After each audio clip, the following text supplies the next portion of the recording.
یہاں مجھے کچھ لوگوں کی طرف سے اعتراض ملا اور آج اس اعتراض کو بہت زیادہ بیان کیا جا رہا ہے۔ وہ کہتے ہیں کہ تم کہتے ہو کہ ہمارے بزرگ قبروں میں بھی زندہ ہوتے ہیں، کہتے ہیں کوئی زندہ ہمیں دے دو کچھ وقت کے لیے اور ہم اس کو قبر میں رکھیں گے چند گھنٹے اور پھر نکال لیا جائے گا اور اس میں پتا چل جائے گا کہ وہ جو زندہ اندر بھیجا تھا وہ سنتا ہے یا نہیں سنتا۔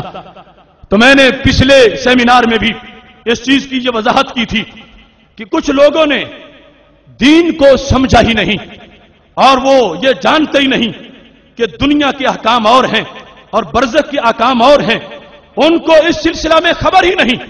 وہ اصل میں اس دنیا کے حالات کو سامنے رکھ کے دین کو سمجھنا چاہتے ہیں، جبکہ برزخ کے معاملے عقل پہ تولے ہی نہیں جا سکتے۔ ذرا توجہ کرنا، اب حدیث شریف میں ہے کہ جس وقت مومن قبر میں امتحان میں پاس ہو جاتا ہے تو اس کی قبر حد نظر تک کھول دی جاتی ہے۔ تو میں پوچھتا ہوں اگر عقل کے ترازو پہ تولنا ہے تو قبر کے ساتھ قبر ملی ہوئی ہو، دونوں ہی امتحان میں پاس ہو جائیں تو پھر دونوں کی حد نظر تک کیسے کھلے گی؟ ہزاروں ایک قبرستان میں ہیں، صالحین بھی ہیں، تو حد نظر تک قبر کیسے کھلے گی؟ تو شریعت کہے گی تمہاری جو سوچ ہے یہ دنیا والی ہے، شریعت برزخ کی باتیں بتا رہی ہے، تم چپ کرو، شریعت کو مانو، برزخ میں جاؤ گے تمہیں پتا چلے گا کہ قبر کیسے کھلتی ہے۔ اس واسطے میں اس طبقے کو بتا رہا ہوں کہ لوگوں کو گمراہ کرنے کے لیے تم ہمیشہ یہ صورت اختیار کرتے ہو کہ تم برزخ اور دنیا کو ایک ترازو میں تولتے ہو۔ جان لو برزخ اور ہے اور دنیا اور ہے، اور اگر اس کی مثال سمجھنا چاہتے ہو اور پوچھنا چاہتے ہو کہ قبر والے کا انداز کیا ہوتا ہے، تم زندہ کو قبر میں دفن کر کے حیات ظاہری دنیاوی پر برزخ کو قیاس کرنا چاہتے ہو۔ میں تمہیں محدثین کے امام سے یہ ثابت کرنا چاہتا ہوں کہ جو ہمارے زندہ ہیں دنیا میں ان کا معاملہ چھوڑو، تم ہمیں کوئی چھٹی نہ دو، ہم جو قبر میں ہیں ان سے یہ ثابت کروائیں گے کہ ان کا انداز کیسے ہوتا ہے، وہ قبر میں رہ کے کیسے سنتے ہیں اور کس انداز میں قبر سے وہ اپنی زندگی کا اظہار کرتے ہیں۔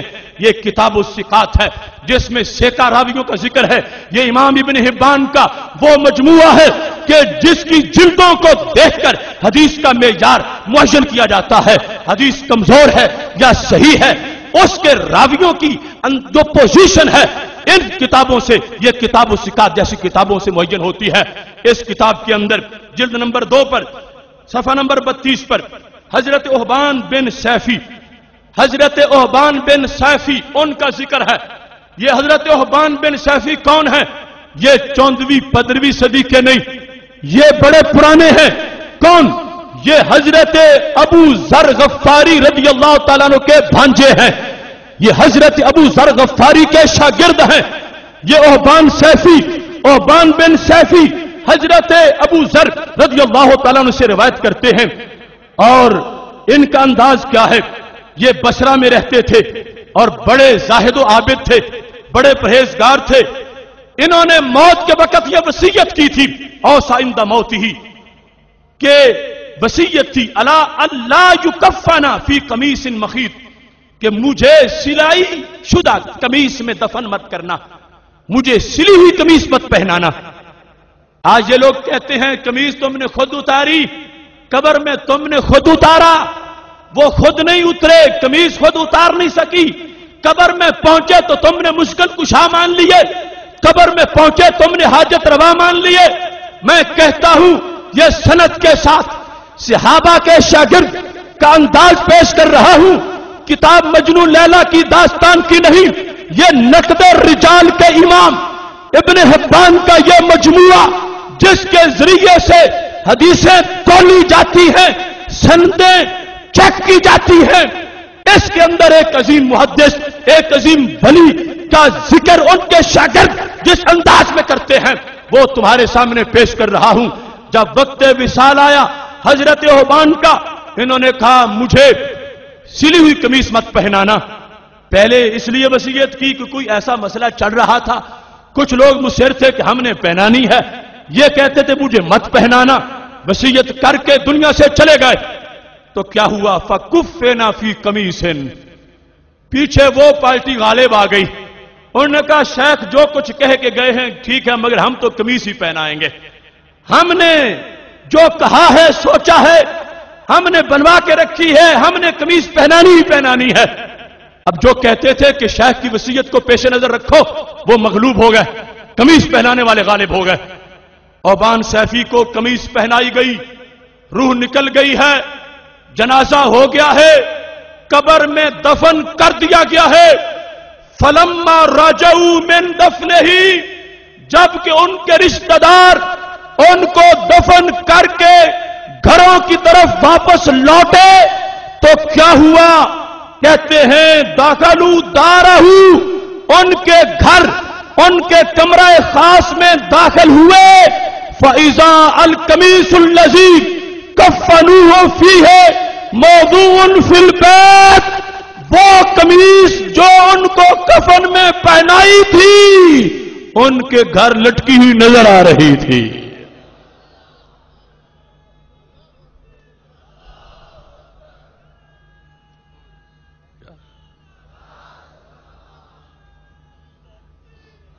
صفحہ نمبر 32، ترجمہ نمبر 205۔ اوبان سیفی، ان کا وقت وصال، وصیت یہ ہے مجھے سلی ہوئی قمیص مت پہنانا، روح نکلی تو کسی نے پہنا دی۔ میں پوچھتا ہوں ان لوگوں سے جو کہتے ہیں زندہ دو کوئی اپنا بابا، ہم رکھتے ہیں قبر میں 6 گھنٹے پھر تمہیں واپس کر دیں گے، میں کہتا ہوں میرے فوت شدہ بابا کا مقابلہ کون کرے گا؟ جن کو قمیص زندگی کے ختم ہونے کے بعد پہنائی گئی، مرضی نہیں تھی کہ مجھے قمیص سلی ہوئی پہنائی جائے، وہ پہنا کے دفن کیا، قبر بند ہو گئی۔ میں پوچھتا ہوں قمیص نکال کے کون لایا تھا؟ قمیص کو گھر میں کس نے لٹکایا تھا؟ قمیص واپس دفن کرنے والوں سے پہلے کیسے پہنچی تھی؟ تو میرا قرآن کہتا ہے حضرت سلیمان علیہ السلام کے پاس بیٹھا ہوا اگر کتاب کا عالم وہ ہزاروں میل دور سے تخت لا سکتا ہے تو میرے محبوب کا امتی اپنی قمیص بھی گھر میں پہنچا سکتا ہے۔ سنو، یہ ہمیں کہتے ہیں کہ تم فقیروں صوفیوں کی باتیں کرتے ہو، وہ پڑھے ہوئے نہیں ہوتے۔ میں نے کہا تمہیں ان کی پڑھائی کی خبر نہیں، چلو اگر تم سند کی باتیں کرتے ہو اور کہتے ہو محدث کا قول ہونا چاہیے، اب جس نے پوری کتاب الثقات لکھی، روزانہ جس کے حوالے پیش کر کے کسی راوی کو کمزور بتاتے ہو، کسی کو ثقہ بتاتے ہو، بات معتبر ہے تو پھر ان کا اعتبار کرتے ہو۔ تو جن کے کہنے پہ حدیث معتبر ہے ان کے کہنے پہ عقیدہ بھی معتبر ہے۔ یہ صحابی کا شاگرد، یہ تابعی، ایک ولی دنیا سے چلے گئے اور قمیص ان کے بدن پر جو تھی قبر بند ہے، پھر بھی وہ قمیص اتر گئی، ان کی اس تصرف سے واپس گھر پہنچی اور کہتے ہیں رأوہ بعینہ وعرفوہ، کہتے ہیں لوگوں نے دیکھا اپنی آنکھوں سے اور پہچانا یہ تو وہی ہے جو ہم نے پہنا کے دفن کیا، پہچان گئے کہ یہ دوسری قمیص کسی نے نہیں لٹکائی، وہی جو پہنا کے بھیجا تھا۔ اس واسطے یہ چیز ہم اگرچہ آج کے احوال سے قریب کے زمانے سے یہ ساری چیزیں ثابت کر سکتے ہیں، اگر دیکھنا ہو تو شرقپور شریف کو دیکھ لو، حضرت میاں شیر محمد شرقپوری رحمت اللہ علیہ شیر ربانی سے کوئی وہابی جھگڑا کر رہا تھا حیات انبیاء علیہ السلام کے بارے میں کہ وہ قبر میں زندہ نہیں ہوتے، آپ نے فرمایا وہ تو شان ہی بڑی رکھتے ہیں، تو ان کے غلاموں کی شان نہیں سمجھتا کہ مرتبہ کیا ہوتا ہے۔ تو وہ کہنے لگا مجھے دلیل دو۔ میاں صاحب نے کہا جس دن میری روح نکلے گی اس دن جب جنازہ تیار ہوگا، پہلی صف میں جو دائیں طرف آ کے جنازہ پڑے گا وہ تجھے دلیل دے دے گا۔ میاں صاحب کا وصال ہو گیا، جنازہ تیار ہو گیا، صفیں بن گئی، یہ منکر انتظار میں تھا کہ پہلی صف میں دائیں طرف کون کھڑا ہوتا ہے، اتنے میں ایک سر لپیٹے ہوئے شخص بھی آ گیا، جنازے میں شریک ہو گیا۔ جو ہی سلام پھرا اس نے وہیں سے چہرہ پھیر کے سائڈ پہ چلنا شروع ہو گیا. یہ پیچھے دوڑا کہ میاں صاحب نے وعدہ کیا تھا ایک مسئلے کا کہ جو ادھر سے آ کے جنازہ پڑے گا وہ جواب دے گا, تم جواب دے کے جاؤ. میاں صاحب دنیا سے چلے گئے, جواب تم نے دینا ہے, تم جلدی نکل رہے ہو, ٹھہرو, مجھے جواب دو. وہ شخص چلتا گیا, آگے جا کے وہ شرف شریف کے باہر جب ایک نالا آ جاتا ہے, یہ دوڑ کے موڑنا چاہتا تھا کہ رکو جواب دو. وہاں پلٹ کے اس شخص نے دیکھا تو چہرہ شیر ربانی کا تھا.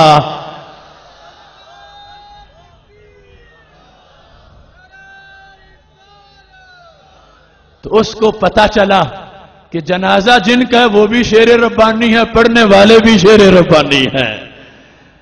جن کے غلاموں کا یہ انداز ہے, اس نبیوں کے امام کی زندگی کا انداز کیا ہوگا. لیکن میں نے آج کے اس فتنے کے سامنے یہ کتاب الثقات سے اس انداز کو پیش کر دیا تاکہ انہیں شک نہ رہے کہ کہاں سے یہ روشنی چلی ہے اور کہاں سے یہ نور آیا ہے. وہاں اس انداز میں تصرف ہے, بعد از وصال چونکہ روح لوٹا دی جاتی ہے اور اللہ کے ولی قبروں میں زندہ ہوتے ہیں اور جو وہاں جاتا ہے اسے فیض سے مالا مال فرما دیتے ہیں.